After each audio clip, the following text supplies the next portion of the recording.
La comarca de la Garrotxa es una de las más bonitas y singulares de Cataluña. A través de 15 rutas descubriremos la historia, el arte, las montañas y los secretos que albergan ciudades como su capital, Olot. De entre todas ellas, una buena ruta para hacernos una primera idea geográfica de la realidad de la comarca es la de los miradores, que nos permite contemplar casi todas las perspectivas de este territorio áspero, antiguo, volcánico, fascinante y acogedor.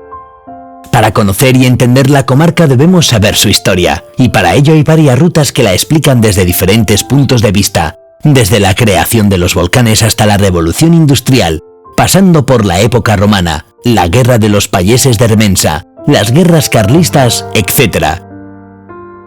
La ruta de la Vía Romana, por ejemplo, nos ofrece la posibilidad de caminar sobre las piedras de la vía del Cap Sacosta, que con más de 2000 años de historia conecta la Garrotxa con el Ripollès. Sin embargo, la mayor parte del patrimonio mejor conservado de la comarca es de origen medieval. La Edad Media fue tiempo de peregrinajes, como el que nos propone el Camino de Santiago, pero también fue el momento en el que se empezaron a construir los primeros pueblos alrededor de ermitas y castillos. La ruta medieval, la de las ermitas románicas o la de la villa judía de Besalú son una buena muestra de ello. En la ruta del Camino de los Remensas visitaremos los lugares emblemáticos de la rebelión y los castillos donde los sublevados se hicieron fuertes.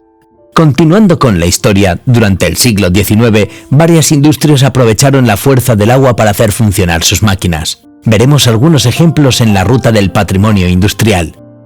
Aunque es evidente que esta comarca ha sido importante a lo largo de la historia catalana y destaca en multitud de ámbitos, hay uno que le hace diferente de cualquier otra: los volcanes. El Parque Natural de la Zona Volcánica de la Garrotxa es una maravilla geológica y natural con una cuarentena de conos volcánicos y 20 coladas de lava, con rutas como la de los volcanes de Olot, la de las coladas de lava o la del corazón del Parque Natural. Visitaremos y conoceremos los secretos y las maravillas de estos parajes que marcan la personalidad de la comarca.